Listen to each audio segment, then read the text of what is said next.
Moon comes up just to shine on Pearly, Pearly, my Pearly. You know the spring don't spring from the bees, and the flowers flower just for Pearly, Pearly, my Pearly. I ain't never seen a man that man can, why he can still the evening breezes, stare the sun down till it freezes. I just can't wait to greet each day, blink my eyes and say to Pearly, Pearly, my Pearly. You just thrill me through and through, Pearly, you too good to be true. Pearly, I'm in love with you. Uh-oh.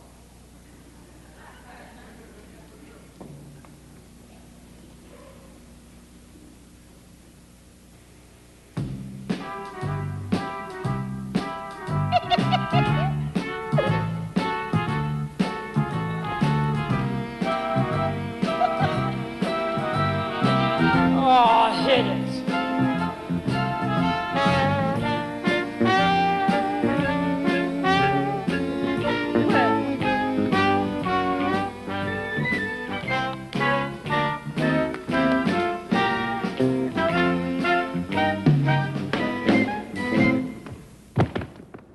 Well, how did you pull that off, Sara, to get Melba Moore here? You know, it's magic. I put it out in the universe. I said I needed a singer that I love, admire, and would love to work with, somebody I've been following her career since I can't even remember, and it just came about. It came about. I've been really, I mean, I'm just blessed. Do you think the gospel had anything to do with it? It might have had a little bit to do with it. Singer, gospel, it kind of worked out. We're talking with Sara Hill, and Sara is working very closely with the Gospel Jubilee that's coming up at Proctors. Now, last year they had the Jubilee, and we're going to see a little clip of that. Can we see that, the clip from last year? Just to give you an idea, but that was last year. You'll be amazed at the next this coming year. Is that what's... winner, four-time Grammy nominee Miss Melba Moore at Proctor's main stage on April 19th at 7 p.m. Broadway powerhouse star of Hair and Tony Award winner, she will be joined by gospel legend Kenny Hamber for an evening of inspiration that will uplift your soul. Also, special musical tributes to Annette de Lavalade and Reverend Albert Holman. Don't miss this one-of-a-kind celebration of heart. Melba Moore at Gospel Jubilee, Proctor's main stage, Friday, April 19th, 7 p.m. Tickets available at Proctor's box office. Well, I came and I couldn't get in. Oh, shame on me. I had another meeting to go to, and I came over and they said, sorry, it's sold out, you can't go in. I said, okay. Well, this year you will I'm get in so because we're happy. in the main stage. Yeah, you're in the main stage. So you've got, before the show you showed me 120 people practicing. Is that incredible? We have been in rehearsal for the last 2 months.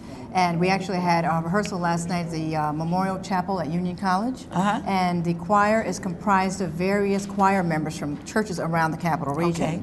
And we are at 125 strong right now with choir members. And the Union College Gospel Choir, Heavenly Voices, is part of the choir. Oh, how wonderful. Isn't that awesome? That's great. Now, we want to remind people it's on the 19th. It's on April 19th, which is Friday night. Is it going to be sold out, do you think? You know what? Listen, it's in the universe. You know me, I put everything out in the universe, so it's doing well now. I would love for folks to know the tickets are still available. It's $20, and they can buy them online. They can come to the box office. They can call, and I want everyone to know they can get a seat. We're in the main stage. Is this what you call the old-time gospel? You know, this is what you call it's the choir. When I listen to them sing, you know, it's like a galaxy of voices just around you. And I grew up with all kinds of music. I grew up, you know, R&B, rock, soul, you name it, you know, country. But the gospel music for me, especially growing up in the church environment, has always been uplifting and inspirational. And I just feel if you know, you look at Whitney Houston, you know, may she rest in peace, she definitely came from a church background. Aretha Franklin, you name them. Everyone that's been... How about Elvis? Well, we have to talk about Elvis because Elvis Presley's mom, I mean, Sissy Houston's mom was his background singer. Oh, really? Sissy Houston was a background singer for Elvis Presley. I'll be darned. The Sweet Inspirations was the name of the group. Yeah. So secular music artists have always been inspired by gospel music. And for me, you know, I'm not one of those holy rollers or anything like that, but I just really am uplifted every time I hear a good gospel song. Yeah, and that's what's going to happen at Gospel Jubilee. Yeah, well, it kind of, I mean, you know, going to church and hearing organ music, I mean, that's lovely. I'm not saying, but it seems as though you really get your soul tapping. Yes. Don't you? Yes, you do. Yes, you do. You get the hair on your arms to rise, you know. Yeah. I mean, I love singers. I've been so fortunate, Ann, as you and I've talked about, to work with a lot of singers, just not only in the States, but abroad as well. And with my company, SISTA Factory, which I created in 1999 to celebrate independent singer-songwriters. Okay. So to come home in the Capital Region after being away for a while and have an opportunity to produce a show like Gospel Jubilee is just a dream come true, especially on the main stage. Well, the fact is, you just tried it last year. Yes. There's not many venues that you could say, well, let's just try it in a 454 seat, and then find out the following year you need a 2,700 seat. It's amazing.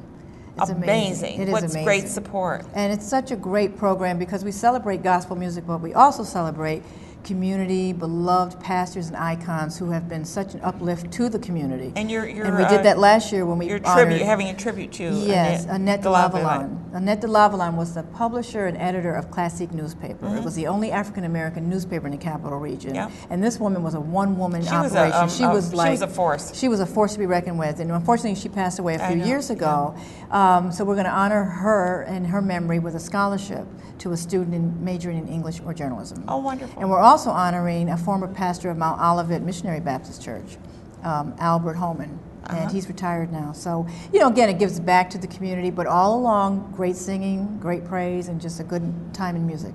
Well, if you're looking for a nice evening out and knowing that you're going to be inspired, and, you know, and I said this to Sarah before the show, you don't have, I mean, you don't have to be religious to enjoy this type of music. That's because it's just a wonderful sound. It really is. It's a time to just come out and hear some good singing. I mean, the Capital Region is so rich with great singing and singers, you know, that you just be amazed when you go to a show like this. Like every church, I mean, we have like almost 7 to 8 churches with choir members, 15 to 20 strong, just from that church. Just get them in there. Just wanted to come. They wanted to be a part of it. Absolutely. Is there anything we missed that we wanted to show? Did we show everything? I think you gave a nice introduction there with Melba Moore. Okay, good. You know? So I'm looking forward to seeing all of you out to celebrate Gospel Jubilee. You heard it from Sarah. She'll put the fear of something into you if you don't get your it'll be the fear of me singing gospel music. Great. Sara Hill, and we're so happy. Now, you brought this. What is this now? That is the original album, the musical score of Pearly. Now, Melba Moore actually is a Tony Award winner from Pearly when she started in Pearly. And Cleavon Little was in it. Cleavon Little, Sherman Hemsley. Yeah. You know, it was just that's one of the best classic. I found this in my archives. I couldn't believe it. I was digging around in there. I said, I know I have this album somewhere. So don't forget the Jubilee. Get out there, get your tickets, and have a good time. Bring the family and start stomping on the floors. Yes. Good. Thanks, Sarah. Thank you. Always a pleasure. You too. Good. We're going to take another quick break, and we're going to hear a little bit more, well, I guess from gospel to the Book of Mormons. Whoa, that's not it. It's a transition. But we're not talking about that. But take a look at that, and when we come back, we're going to be hearing a little bit more about another organization called Our Own Production. Stay tuned. But right now, we're bringing to you, You've Got Hate Mail. It's not the Book of Mormons. But it is a comedy, right? It is definitely a comedy. Good. Definitely comedy. Jeffrey Hawking sitting next to me. He's the director, and then next to him we have Holly Miller, right? Yep. And then we have Stephen Faust. Is that correct? That's right. And they're in the play, and Jeffrey ably directs them. So tell us, why are you directing these people, and what are you directing them? Well, it kind of started. It started as a staged reading that I did for Spotlight Players about a year ago. That we kind of were doing as a joke, and we didn't realize where it was going to go or what was going to happen. We found this script and thought it was funny to us, so we did it as a staged reading for Spotlight Players, and then I thought, after we did it, I just thought, yowza. Everybody's got to see I have this. to do this somewhere else. Yeah. So I've been looking for an opportunity, and Our Own Productions was looking for something to fill a small hole in their season, and we got in there. So And it's only one weekend, so you better just one get your weekend. tickets. 3 Yeah. performances. Yeah. But it's a lot of fun. The whole story kind of centers around a man who means to send his mistress an email that's a little bit... Spicy? Oh, spicy is a good word for it. And instead of sending Holly, it to are you the one that receives it? she does play the mistress, but instead of her receiving it, he